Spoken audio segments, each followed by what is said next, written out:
तर नमस्कार बांधवांनो। तर एका वर्षापूर्वीची गोष्ट की आमच्या शेजारच्या घरी त्या ठिकाणी शेजारच्यांचे पाहुणे त्यांनी जरांगे पाटलांना जेवण्यासाठी त्या ठिकाणी घरी आणलं, म्हणजे आमच्या शेजारच्या घरी आणलं। त्या ठिकाणी त्यावेळेस शेजारच्यांनी विचारलं की जरांगे पाटलांना विचारलं त्या ठिकाणी तुम्ही नेमकं काय काम करता, हे कशासाठी फिरताय।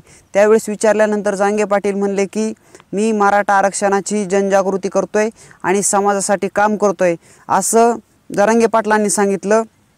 त्यावेळेस जरांगे पाटलांना स्वतःहून सांगावं लागत होतं की मी समाजासाठी काम करतोय, पण आता त्यानंतर 2च महिन्यानंतर एवढं जरांगे पाटील हे नाव प्रसिद्ध झालं की महाराष्ट्रामध्ये कोणाला सांगायची गरज नाही की जरांगे पाटील हे समाजासाठी काम करतायत आणि त्यांची अशी कामगिरी आहे हे कोणालाच सांगायची गरज नाही। कारण प्रत्येक लहान थोराशी नाव हे जरांगे पाटलांचं माहीत आहे, कारण एवढी मोठी ताकद ही जरांगे पाटलांची एका वर्षामध्ये तयार झालेली आहे।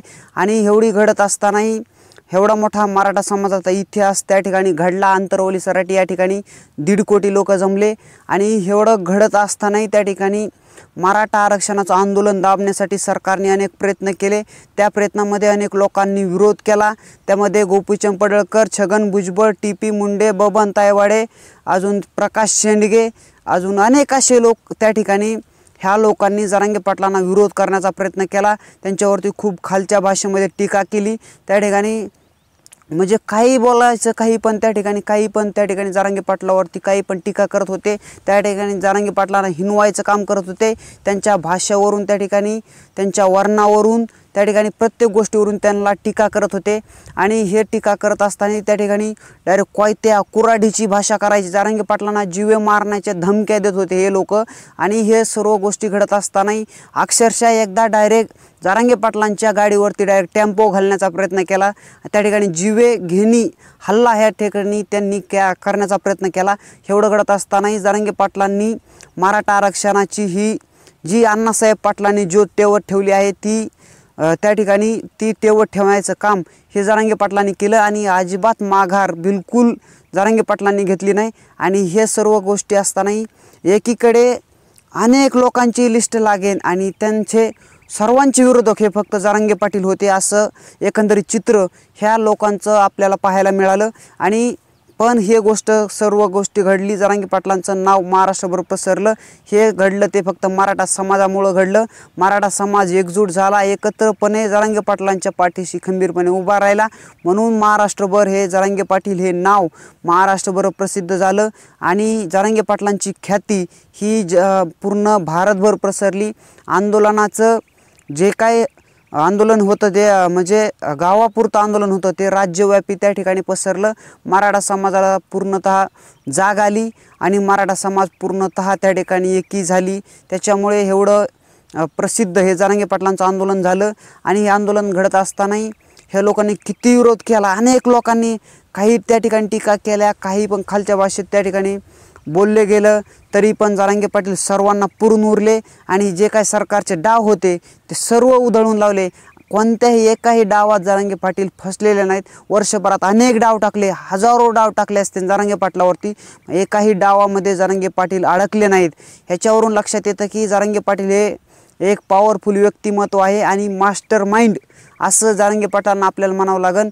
कारण कितीही मीडियावाले तुम्ही पाहिला, किती मीडियावाल्यांना प्रश्न विचारू द्या, त्या ठिकाणी प्रत्येक प्रश्नाचं उत्तर हे जरांगे पाटलांनी दिलेलं आहे। तुम्ही पाहिलं असाल असं एकही उत्तर नसेल जरांगे पाटलांनी नाही दिलं म्हणून।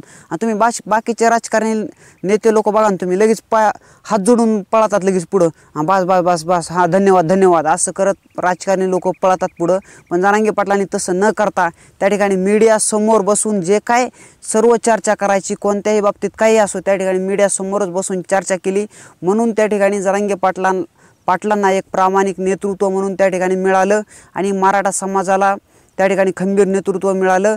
त्याच्यामुळं आणि त्यानंतर हे लोक पाहिलं असेल जे जरांगे पाटलांना विरोध करत होते त्यांचे एवढे बेकार फजिती झाली ना, त्यांच्याच गावात त्यांना लोक येऊन देत नव्हते। छगन भुजबळांना तुम्ही पाहिलं असेल त्याची कशी अवस्था झाली होती छगन भुजबळांची, त्या ठिकाणी डायरेक्ट लोक गावात येऊन देत नव्हते। त्यानंतर गोपीचंद पडळकर इकडं स्टेजवरती मोठमोठे भाषणं ठोकायचे आणि इंदापुरात गेल्यानंतर त्यांना डायरेक्ट लोकांनी चपला फेकल्या तोंडावरती।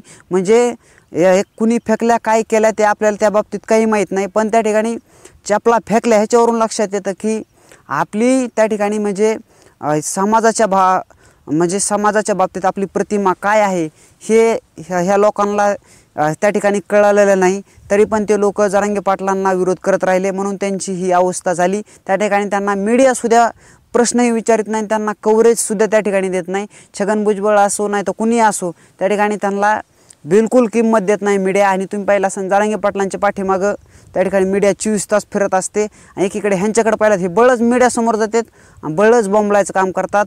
त्या ठिकाणी एकीकडे पाहिलं त्यानंतर जरांगे पाटलांची कॉपी करून त्या ठिकाणी हाक्याने उपोषण बसवलं, पण त्यांच्या पुढं कोणी एकही माणूस यांना गर्दी जमाना।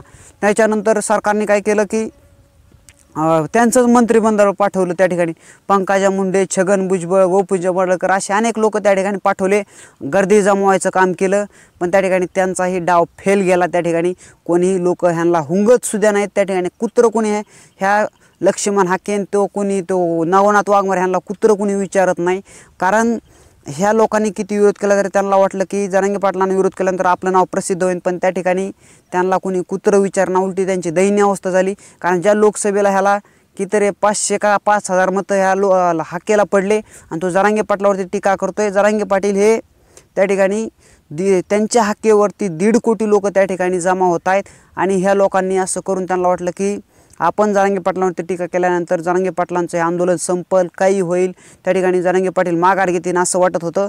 मग सर्वांना पुरून हे जरांगे पाटील उरले त्या ठिकाणी असं आपल्याला म्हणावं लागेल, कारण आत्ताचे त्या ठिकाणी अनेक लोकसभेचे निकाल पाहिल्यानंतर चांगल्या नेत्यांना त्या ठिकाणी त्यांची बोलती बंद झालेली आहे, आणि त्यांना कळालेलं आहे की आपण मराठा आरक्षणाला विरोध केल्यामुळं आणि जरांगे पाटलांवरती टीका केल्यामुळं आपल्यावरती ही दयनीय अवस्था आलेली आहे।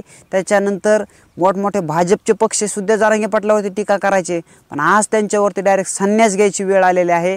कारण फडणवीससुद्धा त्या ठिकाणी बोलले की तुम्ही पाहिलं असेल काय बोलले, हे आपल्याला आता वेगळं सांगायची गरज नाही। त्यानंतर अजित पवार, त्यांना एवढा घुमंड गुरमी त्या ठिकाणी त्यांना वाटलं मी कुणापुढं झुकत नाही, मी काही बोललो तरी माझं कुणी काही करू शकत नाही असं अजित पवारांना वाटत होतं, पण त्या अजित पवारांची पूर्णतः जरांगे पाटलांनी जिरवून टाकली।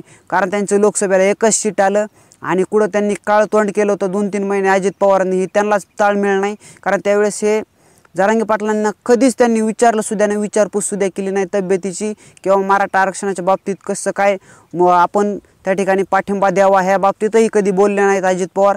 पण त्या ठिकाणी विरोध करायचं काम हे अजित पवारांनी चांगल्या प्रकारे केलं, पण त्याचा चांगला दणका हे अजित पवारांनी त्या ठिकाणी बसला। आता अजित पवार शेतामध्ये पळतायत, त्या ठिकाणी थोबाड घेऊन शेतामध्ये जात आहेत, महिलांना त्या ठिकाणी काम करणाऱ्या महिलांना त्यांना विचारतात तुम्हाला 1500 रुपये आले का आणि तुम्हाला मिळतील, तुम्ही सगळं व्यवस्थित प्रोसेस करा असं सांगायचं काम आता अजित पवार करतायत। पण त्यांच्या अजित पवारांच्या भूलथापांना मराठा समाज आणि हिदली जनता कुणी त्या ठिकाणी बळी पडणार नाही, कारण हे अजित पवार आणि ह्यांचा घमंड आपण चांगला जिरवला पाहिजे। लोकसभेला जिरवला आहे, पण आता विधानसभेला सुद्धा जिरवला पाहिजे, कारण जे अजित पवार मोठमोठ्या भाषणामध्ये त्या ठिकाणी जरांगे पाटलावरती टीका करायचं काम करत होते, त्या अजित पवारांचा पूर्णतः घमंड जिरून टाका, आणि त्यांना पुरून उरणार हे फक्त जरांगे पाटील आहेत। कारण चांगल्या प्रकारे कार्यक्रम हे जरांगे पाटील अजित पवारांचा करतायत, लोकसभेला चांगल्या प्रकारे केला आहे, आणि विधानसभेलाही अजित पवारांनी तयार राहावं, कारण अजित पवारांनी तुमचा आता घमंड पूर्णतः आम्ही उतरवायचं काम करणार आहेत।